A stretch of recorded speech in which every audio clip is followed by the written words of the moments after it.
నమస్కారం. ధర్మ సందేహాలు కార్యక్రమానికి సుస్వాగతం. మనతో పాటు ఉన్నారు ప్రముఖ జ్యోతిష్య, వాస్తు, ధర్మశాస్త్ర పండితులు బ్రహ్మశ్రీ డాక్టర్ నాయకంటి మల్లికార్జున శర్మ గారు. గురుగారితో మాట్లాడదాం. నమస్కారం అండి. నమస్కారం. సో ఈనాటి ధర్మ సందేహాల్లో ప్రశ్న, భిన్నమైన దేవుడి ఫోటోలను అంటే పగిలిన దేవుడి ఫోటోలను ఏం చేయాలి అనేది ప్రశ్న. వివరించండి. తప్పకుండా అమ్మ. ఓం శ్రీ గురుభ్యో నమః.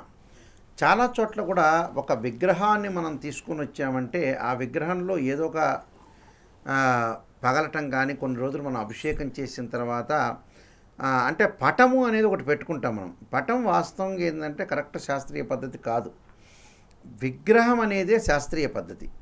అంటే ఆగమ శాస్త్రం ప్రకారంగా ఏంటంటే ఏదైతే ఒక పెయింట్తో వేసిన ఒక పేపర్ని మనం ఒక అద్దంలో ఫిక్స్ చేసుకుంటాం. అంటే అది యాక్చువల్గా ఏంటంటే ఆర్టిఫిషియల్ రూపం. అంటే భగవంతుడి మీద కాన్సన్ట్రేషన్ చేయడానికి మాత్రం కొద్దిగా ఉపయోగపడుతుంది. విగ్రహం వేరు. అంటే నిగ్రహంతో విగ్రహాన్ని పూజించాలంటారు. అంటే విగ్రహారాధన చేయటం వల్ల ఆ పరమేశ్వరుడి యొక్క రూపాన్ని, గణపతి యొక్క రూపాన్ని, వెంకటేశ్వర స్వామి యొక్క రూపాన్ని ప్రతిబింబించేటట్టుగా మనం మనసులో ధ్యానం చేసుకుంటాం. అంటే ఏకాగ్రత. అంటే ఓం నమః శివాయ అనుకుంటే పరమేశ్వరుడు కనపడాలి, వెంకటేశ్వర స్వామి కనపడాలి. అప్పుడు మనం ఆయన మీద ఏకాగ్రత పెట్టినట్టు. కనపడలేదంటే ఏకాగ్రత లేనట్టే. అంటే మనసు ఎక్కడో ఉంటుందని అర్థం.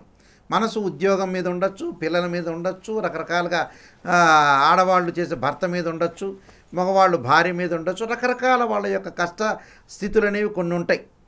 అక్కడ ప్రధానంగా విగ్రహాన్ని పూజ చేయటం అనేది చాలా మంచిది. విగ్రహం కూడా మనకి శాస్త్ర ప్రకారంగా, ఆంగం ప్రకారంగా బొటన వేలంత ప్రమాణం ఉండాలంటాడు. మరింత ఎక్కువగా ఉండకూడదు. ఎక్కువగా ఉంటే దేవాలయాల్లో పెట్టాలని అర్థం. అలా ఈ విగ్రహాన్ని పూజ చేయటం అనేది చాలా మంచిది. అలానే పటాలు కానీ విగ్రహాలు కానీ భిన్నమైతే ఏం చేయాలి అంటే, సాధారణంగా కొన్ని పటం పగిలిపోవచ్చు, విగ్రహం అనేది పగిలిపోవచ్చు. కొన్ని సందర్భాల్లో యాదృచ్ఛికంగా జరుగుతూ ఉంటుంది. అప్పుడు ఏం చేయాలంటే అవన్నీ కూడా నదిలో పడేయమంటారు. అంటే పారే నదిలో వేయండి అని చెప్తారు. లేకపోతే ఏదన్నా గాజు పెంకులు గుచ్చుకుంటాయి కాబట్టి ఒక చెట్టు దగ్గర పెట్టండి అంటారు. అంటే ఒక చెట్టు దగ్గర కానీ, దేవాలయంలో రావి చెట్టు దగ్గర కానీ విగ్రహాలు కానీ పటాలు కానీ పెట్టాలి. అంటే నదిలో ఎప్పుడు వేయాలి, చెట్టు దగ్గర ఎక్కడ పెట్టాలి? నదిలో ఎప్పుడు వేయాలంటే అది కరిగిపోయే వస్తువు అయితే నదిలో వేయాలి. ఇప్పుడు గాజు అనేది కరగదు. వాళ్ళు నదిలోకి దిగిన తర్వాత వాళ్ళకి గుచ్చుకోవచ్చు. అదొక రకమైన పాపం. అందువల్ల ఏదైనా సరే దాన్ని ఏం చేయాలంటే ఒక చెట్టు దగ్గర పెట్టడం అనేది మంచిది. కరిగిపోయే వస్తువు ఉందనుకోండి దేవుడు, అది నదిలో వదిలేయటం అనేది మంచిది.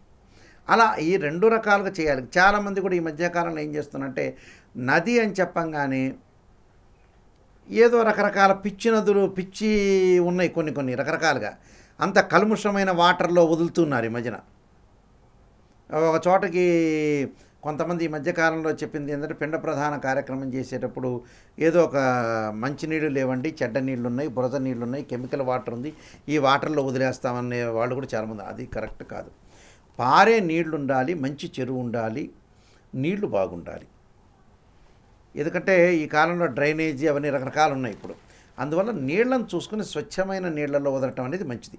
ఒకవేళ మనకు కుదరలేదు, ఆ స్వచ్ఛమైన నీళ్లు లేదు, విగ్రహం అనేది మట్టితో కిందకి వెళ్ళిపోతుంది, మనం మంచి నీళ్లు తీసుకోవాలి. ఆ మంచి నీళ్ళలో బకెట్లో తీసుకొని ఆ విగ్రహాన్ని దానిలో వేసి కొన్నాళ్ళు నానబెట్టాలి. అప్పుడు కరిగిపోతుంది. ఆ నీళ్ళని తీసుకొని చెట్లు పోయాలి. అది కరెక్ట్ శాస్త్రం. ఇలాగా భిన్నమైనవన్నీ కూడా పెట్టుకోకూడదు. ఎందుకంటే ఒక ఆకారము లేని వస్తువు ఆగమశాస్త్రంగా పెట్టుకోవటం అనేది దోషం. అది అంటే మనకు కూడా దోషం. అంటే భగవంతుడు ఏమి చెయ్యడు. అయ్యా నా దోషం, నాది విగ్రహాన్ని ఇలా పెట్టుకున్నావు, నిన్నేదో శపిస్తానని ఏం చెప్పడు. కానీ శాస్త్రవచనంలో ఏమిటంటే మనం పెట్టుకోకపోవటం మంచిది.